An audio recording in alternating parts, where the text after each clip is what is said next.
Je vous inviterai pour commencer à ouvrir vos Bibles dans Romains 12, verset 2. Ceux qui ont une bonne mémoire, on a commencé exactement à la même place il y a 2 semaines. Il y a 2 semaines, on avait regardé la volonté de Dieu pour les couples mariés, tiré de Éphésiens chapitre 5. C'est un passage qui est vraiment pas à la mode, vraiment pas conforme à l'enseignement du siècle présent. Et c'est pour ça que j'avais voulu commencer avec ce passage-là. Hier matin, quand M. Roy m'a appelé pour me dire qu'il était malade, qu'il ne pourrait pas prêcher ce matin, bien là, tout de suite, je me suis mis à penser qu'est-ce que je vais prêcher. Et ça n'a pas pris de temps que je savais déjà ce que je crois que Dieu me mettait à cœur de juste continuer le même sujet. La glace est cassée, le pire est fait. Tout le temps, le plus dur, c'est casser la glace. J'aimerais ça continuer sur le même sujet. Et ça va être en 2 parties. Cette semaine, on va regarder la volonté de Dieu pour les femmes en particulier. Et Dieu voulant, dans 2 semaines, ça va être autour des hommes. On va regarder vraiment la volonté de Dieu pour les femmes. Maintenant, je veux élargir le sujet. La première fois, on a parlé spécifiquement de la relation dans le couple, le mari et son épouse. Maintenant, je veux élargir le sujet, regarder la volonté de Dieu un peu plus globale, un peu plus générale pour les femmes, pour les hommes. Encore une fois, surtout ce qu'on va voir ce matin, c'est vraiment pas à la mode, c'est vraiment pas conforme à ce que nous enseigne le siècle présent. Mais je suis de ceux qui n'ont pas honte de la parole de Dieu, je n'ai pas honte de ce que Dieu enseigne et je crois de tout mon cœur qu'il n'y a rien de mieux, il n'y a rien de plus sage que ce que Dieu enseigne. Alors peu importe que le monde entier dise le contraire, ça ne me dérange pas et je crois que tous les vrais chrétiens devraient avoir la même attitude. Qu'est-ce que Dieu dit? Et vous allez en être bénis si c'est votre attitude. Alors j'aimerais ça qu'on commence avec Romains 12, 2 qui nous dit « Ne vous conformez pas au siècle présent, mais soyez transformés par le renouvellement de l'intelligence, afin que vous discerniez quelle est la volonté de Dieu, ce qui est bon, agréable et parfait. » C'est tellement un verset important qui s'applique à tellement de domaines. Dans beaucoup de domaines, on a besoin que Dieu renouvelle notre intelligence, notre perspective, notre façon de voir les choses, pour discerner c'est quoi la volonté de Dieu. Parce qu'on vit dans un monde anti-Dieu, anti-chrétien, un monde dont le Dieu de ce siècle est appelé Satan lui-même. La Bible dit que le monde entier est sous la puissance du malin, sous son influence.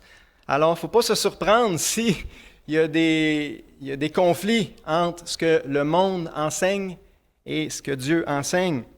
Et s'il y a un domaine où il y a des gros conflits, c'est bien le domaine de la volonté de Dieu pour les femmes. Pas besoin de vous le savez déjà, depuis les années 60 au Québec, il y a eu la Révolution tranquille et c'est en grande partie une révolution très féministe, égalitariste. Donc, on veut mettre de côté toute distinction de rôle entre les hommes et les femmes. Et aussi, ça l'a vu l'emphase qui a été honorée et estimée depuis ces années-là pour les femmes. C'est vraiment une femme carriériste qui met comme priorité sa propre carrière et son propre épanouissement personnel au détriment souvent de son foyer. Et là, une femme qui décide de rester au foyer, de se concentrer sur sa famille, eh bien, elle est souvent dénigrée et méprisée. Et c'est triste. Et ça porte de très mauvais fruits. Et justement, je voulais lire un autre verset en guise d'intro. 1 Corinthiens 1.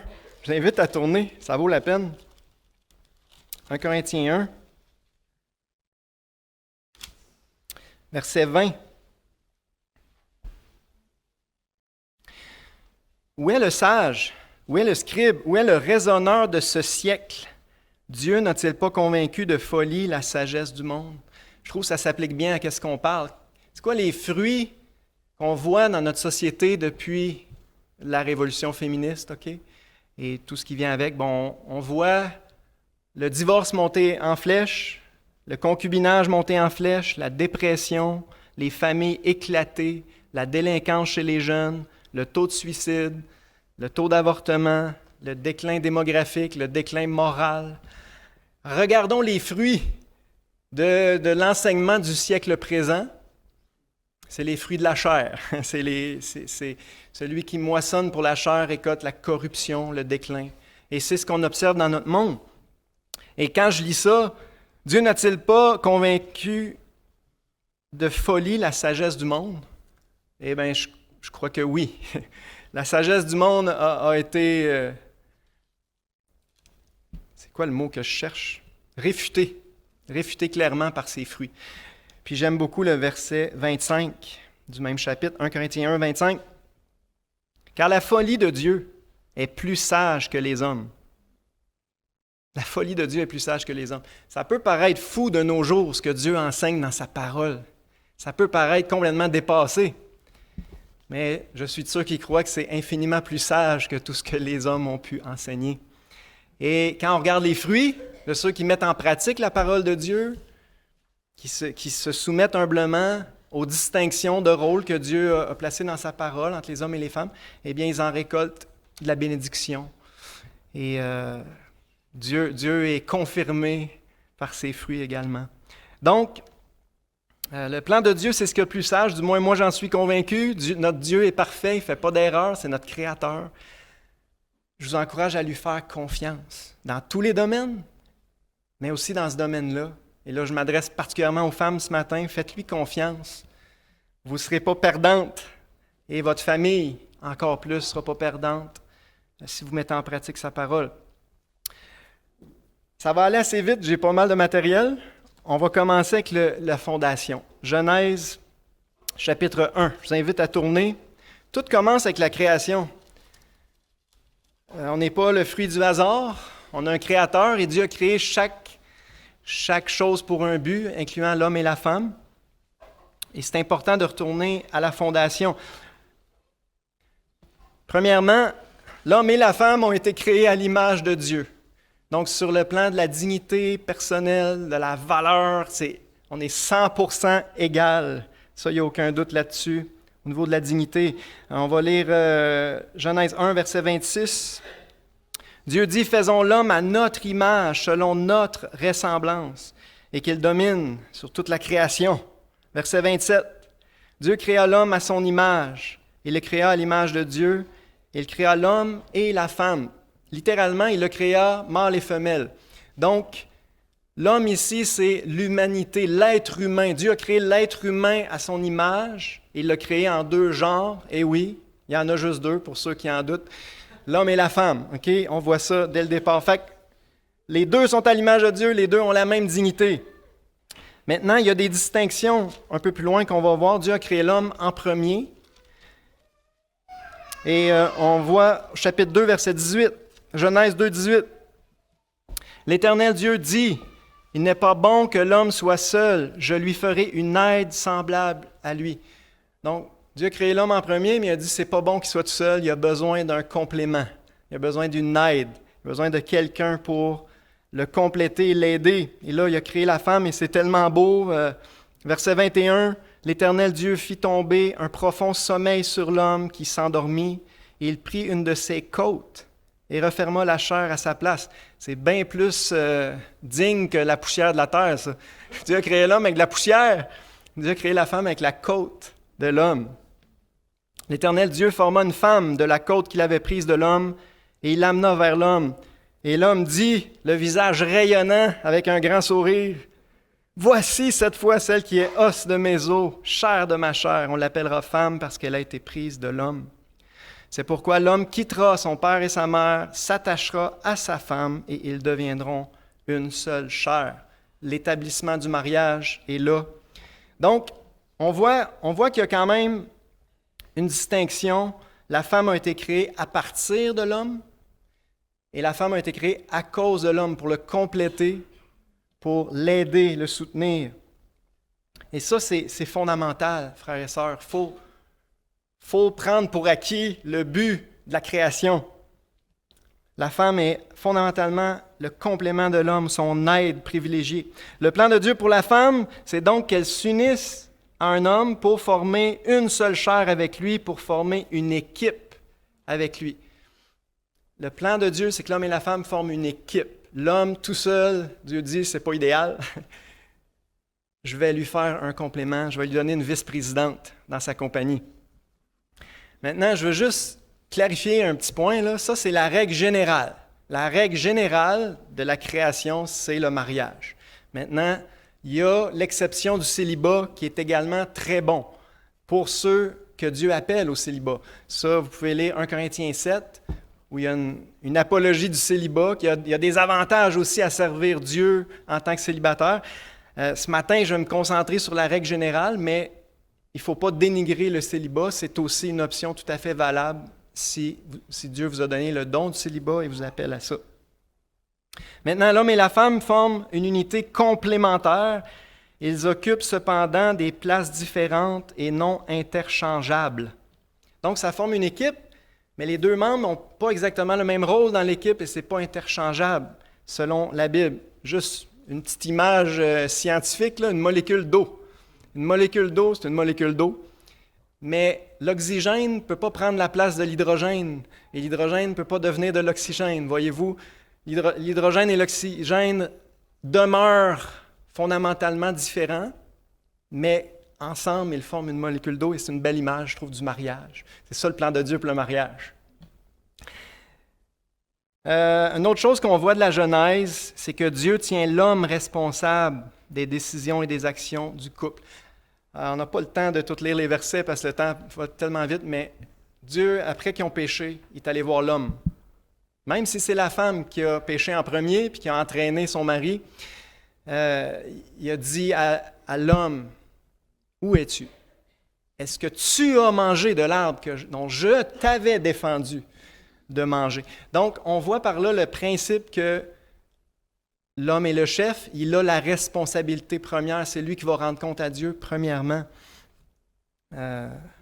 des décisions et des actions du couple. On le voit dès Genèse 3. À cause du péché, l'homme aura tendance à dominer sa femme et la femme aura tendance à se rebeller contre l'autorité de son mari. Les deux sont nocifs, les deux détruisent les couples, les familles. Et en tant que chrétien, il faut se battre contre les deux. Les hommes, on en a parlé là, il y a 2 semaines, on va en reparler dans 2 semaines. Il ne faut pas utiliser l'autorité que Dieu nous a donnée pour dominer, pour se faire servir. C'est tout le contraire. On est là pour servir et aimer. Puis les femmes, de leur côté, Dieu leur demande de reconnaître l'autorité que Dieu a donnée à leur mari et de s'y soumettre de bon cœur. Mais notre nature pécheresse, c'est l'ennemi numéro 1 dans tout ça. Maintenant, le plan de Dieu peut être rétabli par l'obéissance aux principes immuables de sa parole. C'est ce que je viens de résumer. Si on met en pratique sa parole, on va retrouver la bénédiction originelle de Dieu sur le mariage, sur la famille. Donc ça, c'est la fondation, et c'est important de ne pas l'ignorer. C'est la fondation pour regarder le rôle de l'homme, le rôle de la femme. Maintenant, Proverbe 31. Je voulais qu'on fasse un survol de Proverbe 31, parce qu'on a dans ce chapitre-là un portrait qui nous est brossé, comme par un artiste, le portrait d'une femme vertueuse. C'est quoi selon Dieu, pas selon le siècle présent? Selon Dieu, c'est quoi une femme vertueuse, une femme de valeur, une femme pieuse qui plaît à Dieu, qui devrait être prise comme modèle? Proverbe 31. Et je vous encourage à méditer ce passage-là, les femmes.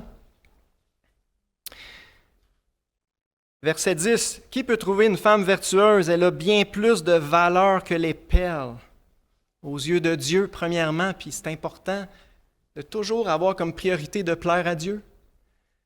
Puis je vous dis un secret, si vous avez comme priorité de plaire à Dieu, vous allez déplaire à beaucoup d'hommes. C'est normal, mais faites comme Paul. Paul avait choisi de plaire à Dieu, puis ça ne lui dérangeait pas de déplaire à certains hommes. Verset 11. « Le cœur de son mari a confiance en elle. » Un des premiers critères, une femme de confiance qui travaille en équipe avec son mari pour son bien et non pas qui n'est pas en compétition. Les produits ne lui feront pas défaut. Elle lui fait du bien et non du mal tous les jours de sa vie. Excusez-la.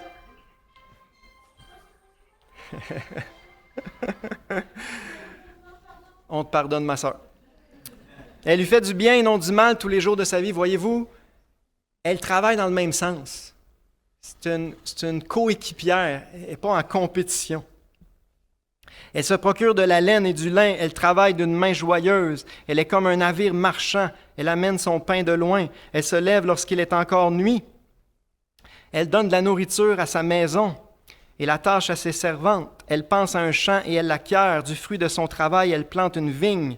Elle ceint de force ses reins. Elle affermit ses bras. Elle sent que ce qu'elle gagne est bon. Sa lampe ne s'éteint point pendant la nuit. Elle met la main à la quenouille et ses doigts tiennent le fuseau. Elle tend la main au malheureux. Elle tend la main à l'indigent. Elle ne craint pas la neige pour sa maison. Sa maison, c'est sa famille. Toute sa maison est vêtue de cramoisie. Elle se fait des couvertures. Elle a des vêtements de fin lin et de pourpre. Comment on résumerait ces versets-là? Elle est travaillante, elle est active, elle a de l'initiative. Elle est entreprenante, mais c'est toujours dans le but de faire du bien, premièrement à sa famille. Et autour d'elle, elle tend la main à l'indigent, au malheureux, ça c'est en dehors, mais on voit qu'elle ne travaille pas pour elle-même, pour son propre épanouissement égoïste, pour sa propre carrière. Elle travaille pour les autres autour, sa famille premièrement, et ceux qui ont des besoins autour d'elle. Si ça avait été écrit à l'époque chrétienne, les frères et sœurs de l'Assemblée seraient inclus là-dedans, c'est sûr. Voilà une femme de valeur aux yeux de Dieu, une femme vertueuse, une femme pieuse. Verset 23, son mari est considéré aux portes lorsqu'il siège avec les anciens du pays. Il y a un verset ailleurs dans Proverbe 12,4, ça dit « Une femme vertueuse est la couronne de son mari. » Elle contribue à l'honneur de son mari. Elle fait des chemises et elle les vend. Elle livre des ceintures aux marchands. Elle est revêtue de force et de gloire. Elle se rit de l'avenir. Elle ouvre la bouche avec sagesse. Des instructions aimables sont sur sa langue. J'aime ce verset-là. Une femme vertueuse va avoir de la sagesse et donner de bonnes instructions, premièrement à ses enfants et aux autres personnes qu'elle côtoie. Verset 27, elle veille sur ce qui se passe dans sa maison. Ça, c'est un verset important. On va en reparler. Elle veille sur ce qui se passe dans sa maison. Satan, c'est pas pour rien qu'il a créé la révolution féministe. Il veut que les femmes arrêtent de s'occuper de leur famille et de leur maison. Parce qu'il sait que Satan sait que c'est le noyau de l'Église, c'est le noyau de la société. Et quand les femmes délaissent leurs responsabilités, ça produit une génération d'enfants tout croche. Excusez-moi, je suis cru, là. Et ça multiplie les problèmes dans les églises, dans la société, dans tous les domaines. Et c'est ce qu'on voit autour de nous partout. Je ne veux pas mettre juste le blâme sur les femmes, OK? Mais c'est une des raisons. Et ça, ça commence tout le temps avec un mensonge. Une idéologie qui ne vient pas de Dieu, qui est contraire à Dieu, qui peut sembler noble en apparence, mais qui produit la destruction. Elle veille sur ce qui se passe dans sa maison. Proverbe 14:1, ça dit « La femme sage bâtit sa maison ». La maison dans l'Ancien Testament, dans toute la Bible, c'est la famille.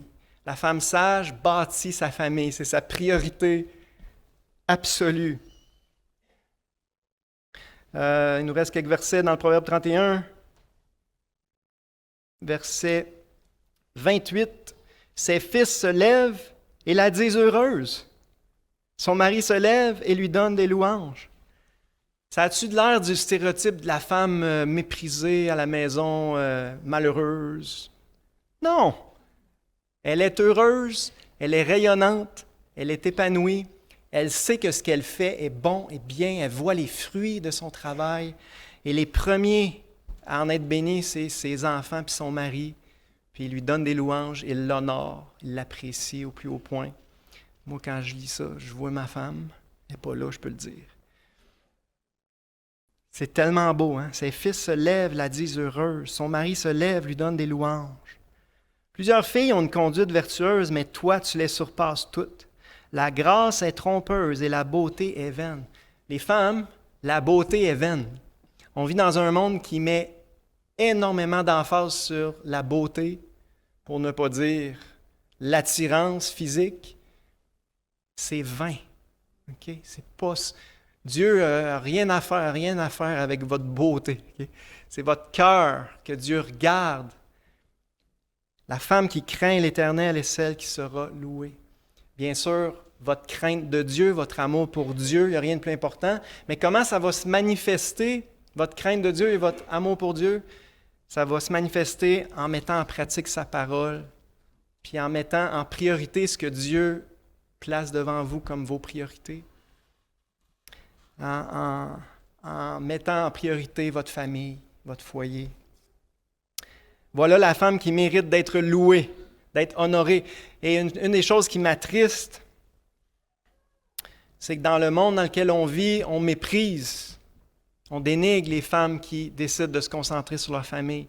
Et ça, c'est diabolique, c'est satanique. Okay? On devrait honorer les femmes qui se concentrent sur leur famille, sur leurs enfants, sur leur mari.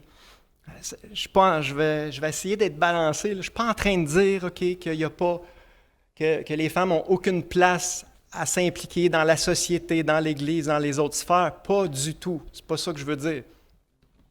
C'est une question de priorité. On devrait mettre les priorités où Dieu les met, puis la parole de Dieu, elle est tellement claire sur quelles devraient être les priorités d'une femme pieuse, d'une femme qui craint l'Éternel et qui veut l'honorer. Je n'aurai pas le temps de tout faire, il faut que je saute des bouts.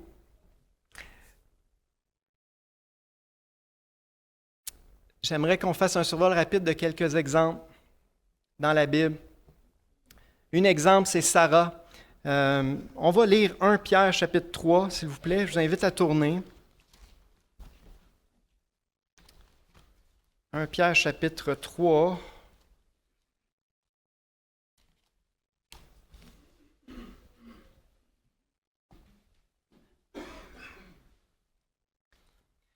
Femmes, que chacune soit de même soumise à son mari, afin que si quelques-uns n'obéissent point à la parole, ils soient gagnés sans parole par la conduite de leur femme. C'est puissant.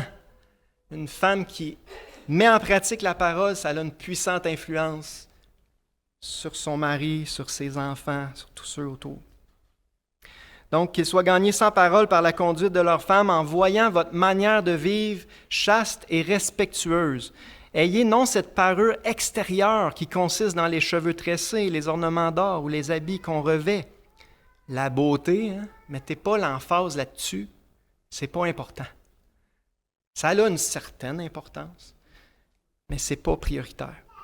Mais ayez, verset 4, la parure intérieure et cachée dans le cœur, la pureté incorruptible d'un esprit doux et paisible qui est d'un grand prix devant Dieu. Dieu regarde au cœur et ce que Dieu trouve particulièrement beau, c'est un esprit doux et paisible. Une femme qui n'est pas en guerre contre son mari ou contre les autorités autour, mais qui se soumet de bon cœur et qui complète, qui aide, qui travaille dans le même sens, qui coopère, qui ne compétitionne pas avec l'autorité, qui coopère. Un esprit doux et paisible, c'est d'un grand prix devant Dieu. Verset 5, « Ainsi se paraît autrefois les saintes femmes qui espéraient en Dieu, soumises à leur mari, comme Sarah. » Et là, on aurait pu mettre une longue liste comme beaucoup d'autres femmes dans la Bible. Voilà ce qui plaît à Dieu. Voilà quelque chose de complètement contraire à ce que le siècle présent enseigne. Mais dans l'Église, on devrait être capable de remettre les pendules à l'heure. Hein? Et je répète que je n'ai pas honte de ce que Dieu dit. Je sais que ça marche, que ça porte de bons fruits. Donc Sarah, c'est une sainte femme, une femme modèle, entre autres par son esprit doux et paisible, qui ne se battait pas avec son mari, qui coopérait. Maintenant, quand on lit la Genèse, la relation entre Sarah et Abraham, c'est intéressant de voir qu'elle avait quand même une forte influence sur son mari, et ce qui est tout à fait normal. On a un exemple qu'elle a eu une mauvaise influence, c'est elle qui l'a encouragée à aller vers Agar, vu qu'il n'y avait pas d'enfant. Cette fois-là, il n'aurait pas dû l'écouter, Mais bon, on voit cette influence-là qu'elle avait auprès de son mari. Et un peu plus loin, quand Sarah dit « chasse la servante et son fils parce que son fils n'héritera pas avec mon fils Isaac », qu'est-ce que Dieu a dit à Abraham? Il a dit « fais tout ce que Sarah t'a dit. » Elle a raison. Fait qu'on a un exemple que Sarah ici avait une bonne influence et a poussé Abraham dans la bonne direction. Et ça devrait être comme ça dans nos couples, frères et sœurs. Même si, oui, l'homme a l'autorité finale, il est le chef selon Dieu lui-même, notre première influence, notre première conseillère, c'est certainement notre épouse et elle devrait avoir une grande influence. Moi, en tout cas, ma femme a une énorme influence sur moi. J'aime dire, c'est un peu une joke, mais c'est vrai. Dieu dit que l'homme est la tête, mais la femme, c'est le cou qui fait tourner la tête. Et c'est souvent vrai. Et je crois que c'est le plan de Dieu. La femme est là pour supporter son mari et lui donner de bons conseils, avoir une bonne influence sur lui. Alors, je trouve que c'est une belle image. Sarah était une femme de foi, une femme qui espérait en Dieu. On vient de le lire et c'est certainement une modèle aussi à cet égard-là. On a l'exemple de Anne. Là, je vais être obligé de faire juste un résumé parce que le temps va trop vite. Anne, dans l'Ancien Testament, une femme de foi, une femme de prière, qui, au lieu de s'irriter parce qu'elle se faisait vraiment harceler par l'autre, en passant, ça c'est un exemple, la polygamie, c'est pas une bonne idée, là, parce que l'autre femme, elle la harcelait. Mais on voit que c'était pas une femme querelleuse. Ça, en passant, c'est quoi le contraire d'un esprit doux et paisible dans la Bible? C'est une femme querelleuse. Puis ça, les Proverbes en parlent beaucoup. c'est pas positif. C'était une femme avec un esprit doux et paisible, puis qui se tournait vers Dieu. Lorsqu'elle était tout croche dans son cœur, Anne, elle se tournait vers Dieu, elle priait, elle jeûnait, elle suppliait Dieu d'intervenir. Dieu l'a honoré, Dieu a honoré sa foi, Dieu lui a donné un fils, qui en passant est un des plus grands hommes de tout l'Ancien Testament, Samuel. Hein? Alors, ça c'est un exemple selon Dieu. Anne, une femme de foi, de prière. On voit que Anne avait gagné la confiance de son mari. On l'a lu dans Proverbe 31. Le cœur de son mari a confiance en elle. Si vous êtes une femme vertueuse, puis que votre mari suit le Seigneur, il va avoir confiance en vous, puis il va écouter vos conseils. Et dans l'histoire de Samuel, Anne a dit, « J'ai décidé de ne pas aller au temple pour les prochaines années. Je vais m'occuper de mon fils, je vais le sevrer. Après ça, je vais y aller, puis je vais le consacrer toute sa vie à l'Éternel. » Le père, savez-vous qu'est-ce qu'il a dit? Il a dit, « Hey, c'est moi qui décide ça. Il n'est pas question que tu ailles porter mon fils là, au temple pour le reste de sa vie. » là. Non, on lit que Elkana, il a dit, je vais donner la phrase exacte, « Fais ce qui te semblera bon. » Son mari voyait que c'était une femme de Dieu, puis il savait très bien que son enfant, c'était un miracle. Il ne s'est pas ostiné. Il a dit, « Fais ce qui te semble bon, Anne. Je sais que c'est Dieu qui a mis ça dans ton cœur. » Et n'importe quel mari qui a un petit peu de discernement, là, si vous voyez que votre femme est remplie de l'esprit, puis elle est proche de Dieu, puis qu'elle a certaines choses dans son cœur, faites-lui confiance, faites confiance que Dieu la dirige. Et c'est pas parce qu'on est le chef qu'il faut,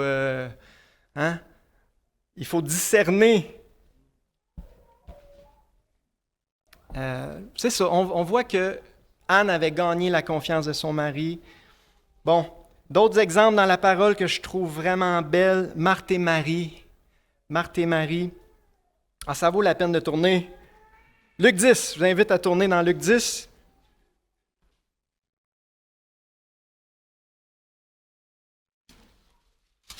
J'ai toujours trop de stock.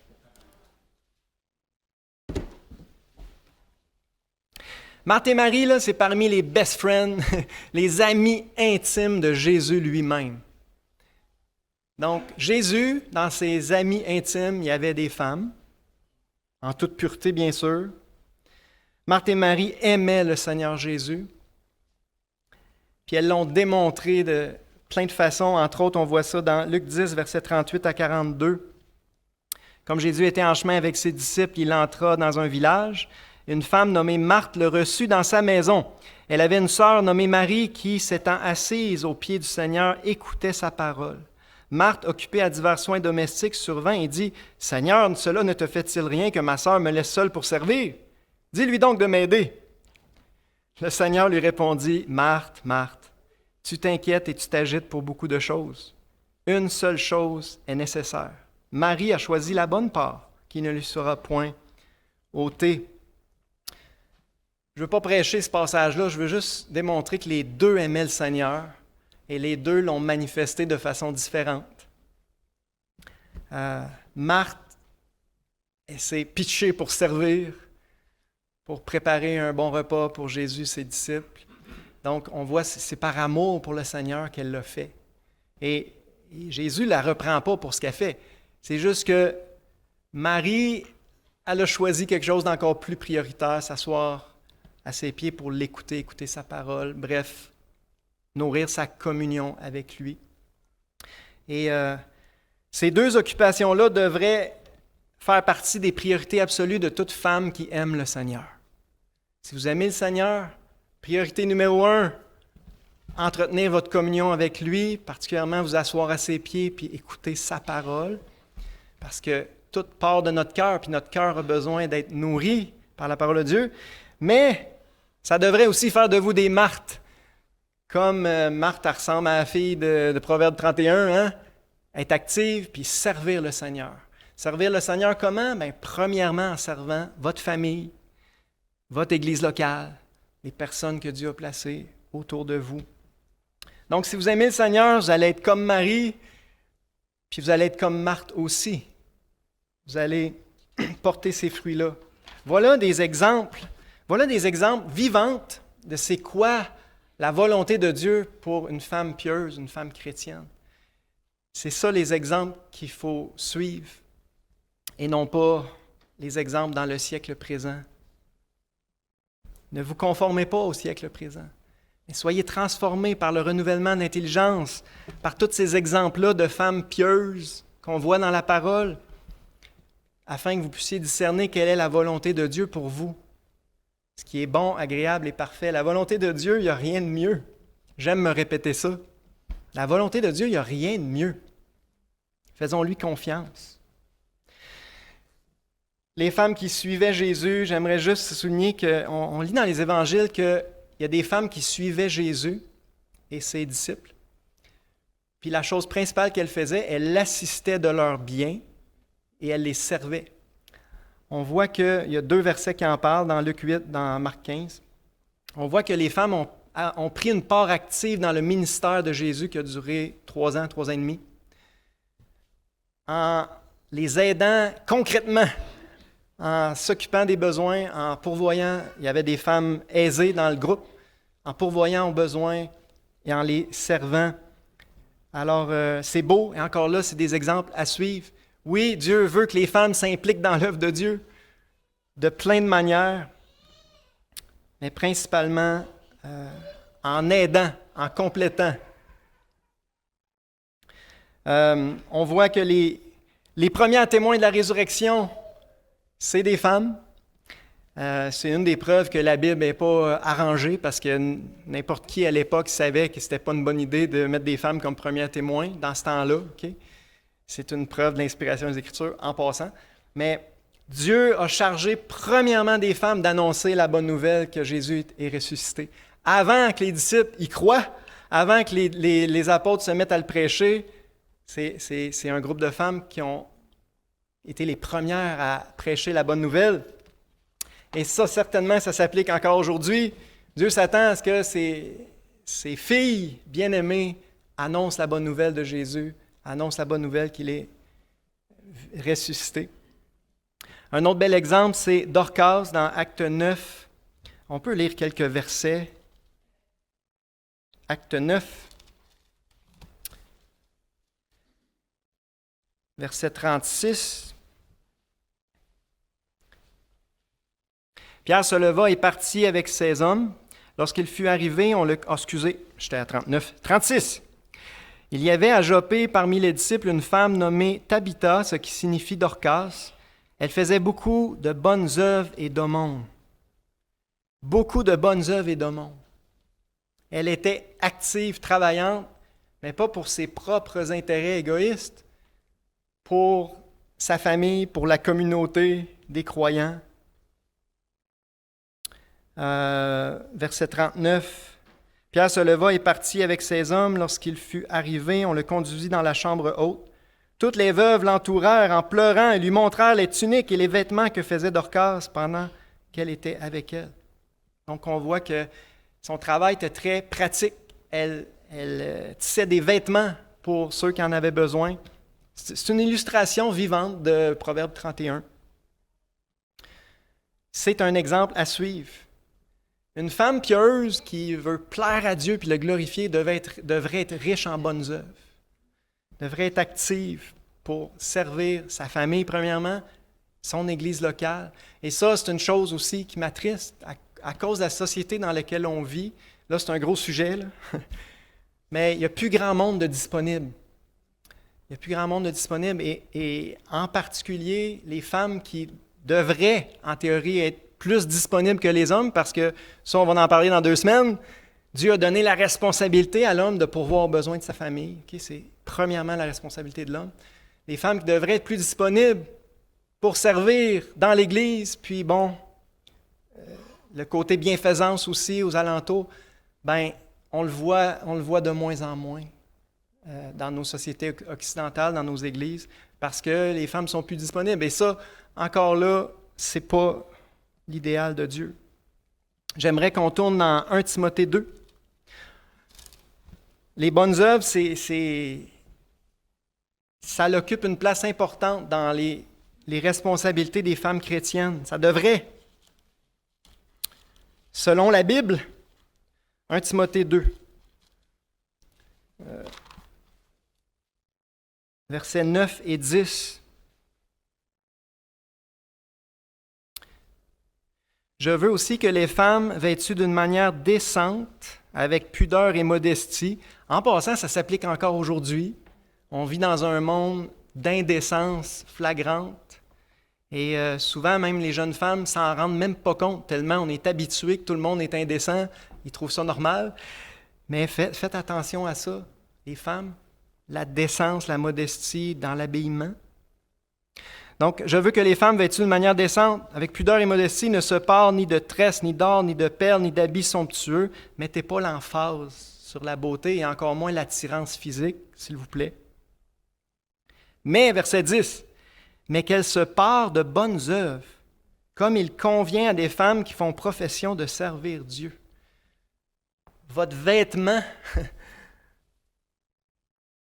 devrait être des bonnes œuvres, comme Dorcas, comme tellement d'autres femmes dans la Bible qui étaient impliquées, qui servaient de façon très pratique, qui répondaient aux besoins autour d'eux, dans leur famille, dans l'Église, premièrement, et dans la société aussi.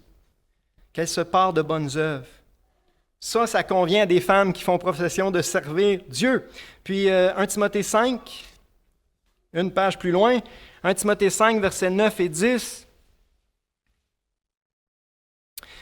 Qu'une veuve pour être inscrite sur le rôle n'ait pas moins de 60 ans, qu'elle ait été femme d'un seul mari, qu'elle soit appliquée à toute bonne œuvre, ayant élevé des enfants, exercé l'hospitalité, lavé les pieds des saints, secouru les malheureux, pratiqué toute espèce de bonnes œuvres.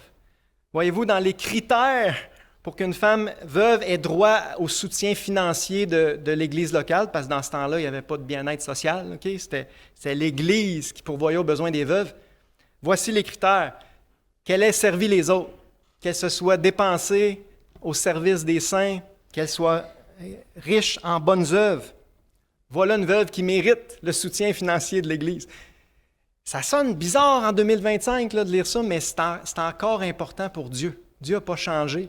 Et ça devrait encore être dans les critères pour être une femme vertueuse qui glorifie Dieu, qui l'honore. Je voulais vous parler de Lydie, je voulais vous parler de Priscille et Aquilas. On a juste une petite parenthèse sur Priscille. On voit Priscille qui enseigne Apollos en privé. Et ça, c'est tout à fait correct. Dans Timothée, ça dit clairement, Paul écrit, « Je ne permets pas à la femme d'enseigner ni de prendre de l'autorité sur l'homme. » Okay? Ça, c'est clair, mais c'est dans le domaine public. Dans les Actes, on a l'exemple de Priscille avec son mari Aquilas, qui prennent à part Apollos, puis ensemble l'enseignent pour le corriger sur quelques points. C'est tout à fait correct dans un cadre privé, encore plus avec son mari, ensemble. Ça fait une balance avec ce que Paul enseigne dans Timothée, que dans la sphère publique, Dieu ne permet pas aux femmes d'enseigner ou de prendre de l'autorité sur les hommes. On a l'exemple de Priscille qui, en privé, l'a bien fait ça, avec son mari à ses côtés. Je saute à ma dernière section. Tite, chapitre 2.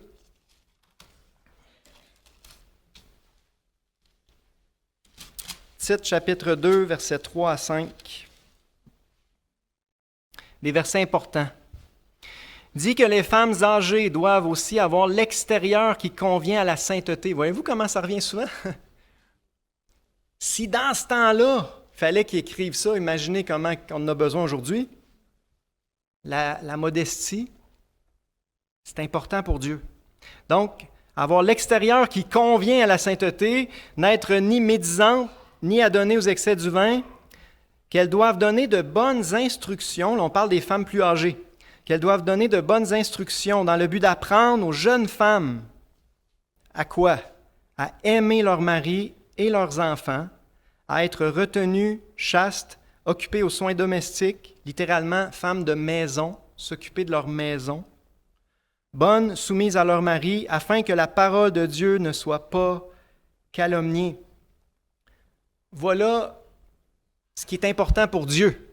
Je sais que ce n'est pas à la mode, je sais que ce n'est pas ça qui est enseigné dans le siècle présent, mais ça, c'est les priorités de Dieu.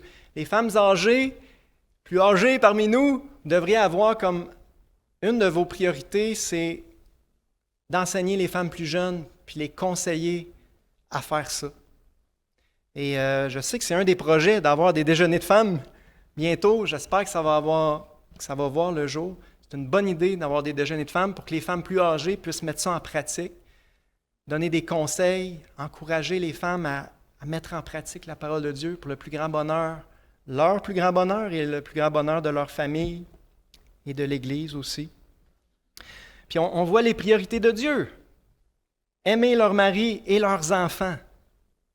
C'est la première priorité. Être retenu, chaste, s'occuper de sa maison. Je ne suis pas en train de dire qu'il n'y a pas de place ailleurs pour servir ailleurs dans l'Église, dans la société. Il y a de la place. Mais la priorité, ça doit être la maison puis la famille. Afin que la parole de Dieu ne soit pas blasphémée. Afin qu'on ne porte pas les mêmes fruits qu'on voit dans le monde.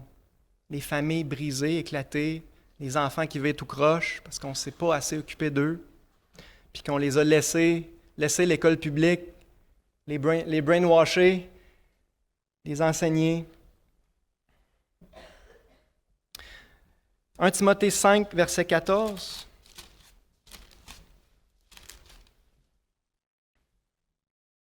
Je veux donc que les jeunes se marient. Il parle des jeunes femmes. Encore là, ça c'est la règle générale.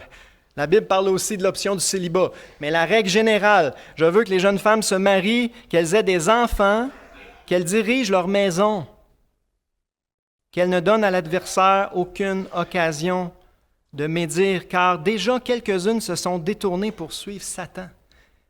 C'est radical, hein? Une femme qui ne priorise pas sa famille, mais qui priorise soit ses propres ambitions égoïstes ou n'importe quoi d'autre, tu es en train de te détourner ce que Dieu te demande pour suivre Satan. C'est sérieux. Alors, si vous êtes une jeune femme, la règle générale, c'est ça. Dieu veut que vous vous mariez, que vous fassiez une équipe avec votre mari, que vous ayez des enfants, puis que vous bâtissiez une famille solide pour l'œuvre de Dieu, pour l'Église de Dieu, et pour la société dans laquelle on vit. Voilà la priorité absolue que Dieu donne.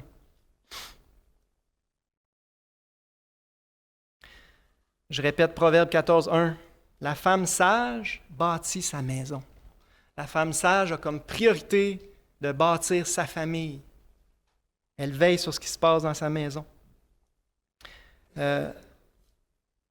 Puis une phrase importante dans 1 Timothée 5,14, « Je veux qu'elles dirigent leur maison. » Oui, l'homme a la responsabilité finale, l'autorité finale, puis il va rendre compte à Dieu pour sa famille. Mais Dieu veut que les femmes dirigent leur maison. C'est la vice-présidente exécutive. Elle a encore plus d'influence, on va en parler dans quelques minutes, elle a encore plus d'influence que le père sur les enfants. Dieu veut que les femmes dirigent leur maison.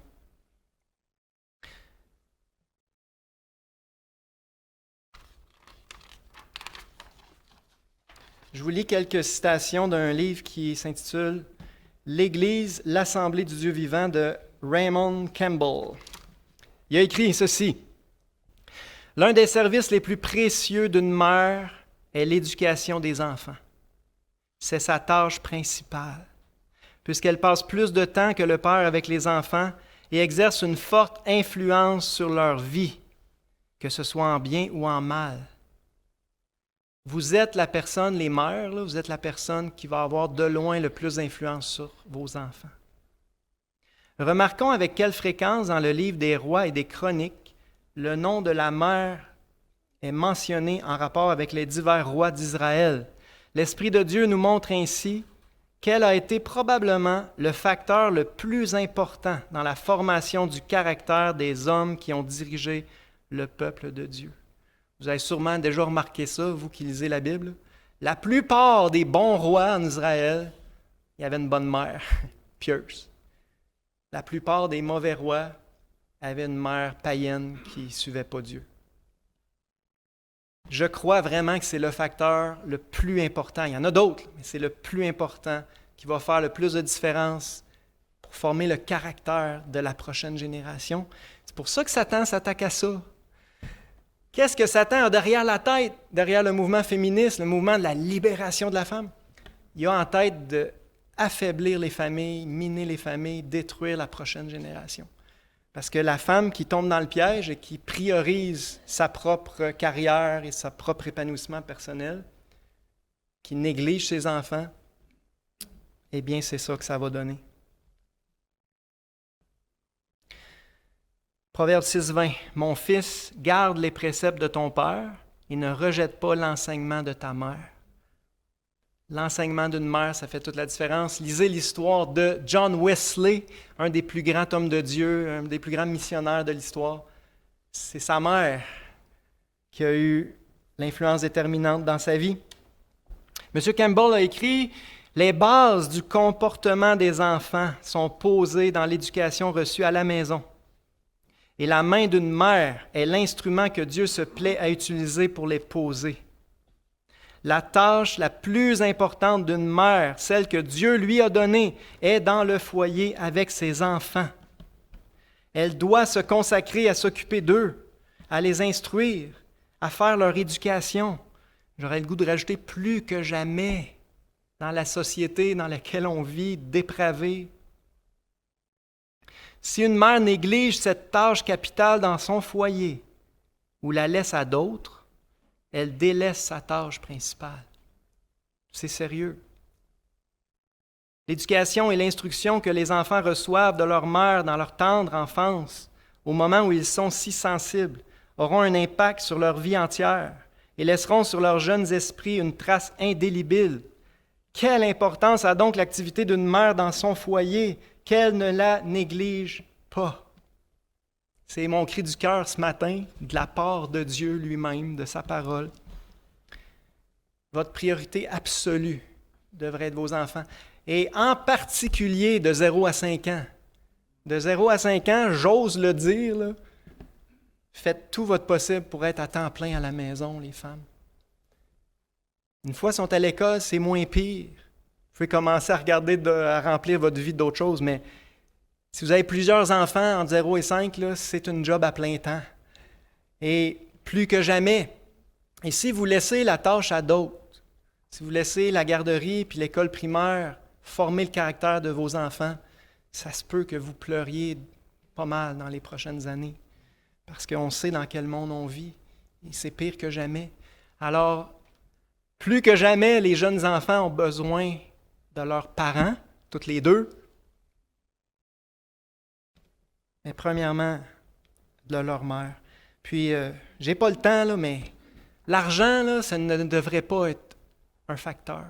Souvent, on prend ça comme défaite. J'ai pas le choix, on a besoin d'argent, puis je le sais, puis ça, encore là, c'est pire que jamais. Je sais que le coût de la vie est affreux, puis que les femmes, souvent, se sentent obligées de travailler à plein temps.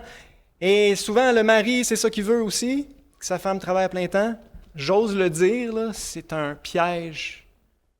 C'est un piège de l'adversaire puis de notre société qui va nuire à vos enfants et qui va nuire ultimement à l'Église de Dieu puis à la société. C'est une question de priorité. Une femme pieuse passe une grande partie de son temps à la maison.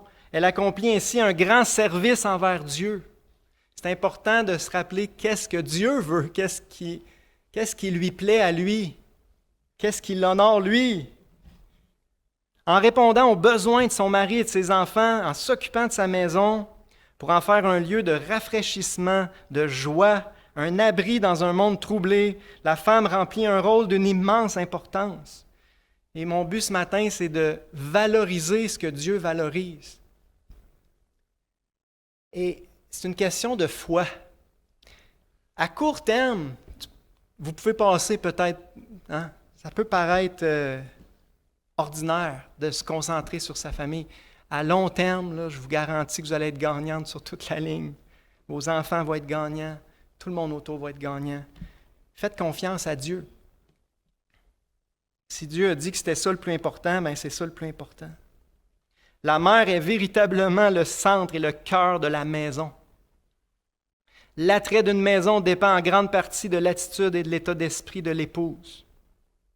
Une femme sage qui entretient sa famille avec discernement, gère son budget avec sagesse et enrichit la maison d'amour et de joie est une grande bénédiction pour son mari et ses enfants et pour tous ceux qui entrent dans sa maison. Car là, moi, je vois ma femme, quand je lis ça, je peux vous dire que je l'ai expérimenté. Ma femme s'est efforcée de mettre ça en pratique. Puis on en a déjà récolté des fruits extraordinaires en termes de bénédiction, puis ça va continuer dans les décennies à venir, dans la vie de mes enfants, de mes petits-enfants. Fait que peut-être qu'elle a passé pour une loser pendant quelques années parce qu'elle a choisi d'être à la maison. Là. Mais savez-vous quoi? Dieu l'honore par les fruits. Et je vous encourage les femmes à penser à long terme. Quelle prochaine génération vous allez laisser à l'Église de Dieu et à la société? Quelle contribution vous allez faire à travers vos enfants? L'hospitalité, c'est une vertu très importante dans le Nouveau Testament. L'hospitalité, c'est premièrement à travers les femmes que ça va pouvoir se faire. Encore là, je ne veux pas dire qu'il n'y a pas de place pour servir ailleurs, puis pour s'épanouir ailleurs, puis mettre... c'est pas ça que je suis en train de dire. Je ne suis pas en train de dire qu'une femme n'a pas le droit d'aller travailler puis d'avoir une carrière. Pas du tout. C'est correct, OK? Mais c'est une question de priorité. Je vous encourage à mettre en priorité ce que Dieu met en priorité et à ne pas mépriser, surtout à ne pas mépriser comme le monde méprise. Une femme qui choisit de prioriser son foyer. Dans l'Église de Dieu, il ne devrait pas en être ainsi. Amen. Fait que je conclus avec ce qu'on a commencé. Romains 12, 2. Ne vous conformez pas au siècle présent, mais soyez transformés par le renouvellement de l'intelligence. Puis c'est en méditant la parole de Dieu comme on a fait ce matin, c'est comme ça que Dieu renouvelle notre intelligence et change nos lunettes. Le but, c'est de discerner la volonté de Dieu, ce qui est bon, agréable et parfait. La volonté de Dieu, il n'y a rien de mieux. Croyez-le, faites-lui confiance. C'est une question de foi. Et vous allez voir les fruits à long terme. Puis je vous rappelle en terminant que la folie de Dieu là, est plus sage que les hommes. infiniment plus sage. Et même si ça a de l'air fou, quelques affaires qu'on a vues un matin aux yeux du monde, Dieu a déjà convaincu de folie la sagesse du monde. Dieu est sage, infiniment sage, et il est digne de notre confiance absolue pour tous les sujets, dans tous les domaines.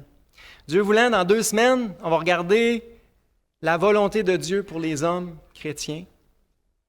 C'est pas aussi révolutionnaire, tout à fait, mais il y a quand même beaucoup de choses qui contrastent avec le siècle présent. Alors, c'est à suivre. On va prier. Merci Seigneur pour ta parole qu'on a pu méditer ensemble ce matin. Je te prie de bénir ta parole dans les cœurs, particulièrement de nos femmes ce matin, particulièrement de nos jeunes femmes, que ça puisse porter de bons fruits, Seigneur, pour elles-mêmes, pour leur famille, pour l'Église ici et pour la société dans laquelle on vit. Glorifie-toi, Seigneur, par ta parole. Je te demande, au nom de Jésus, Amen.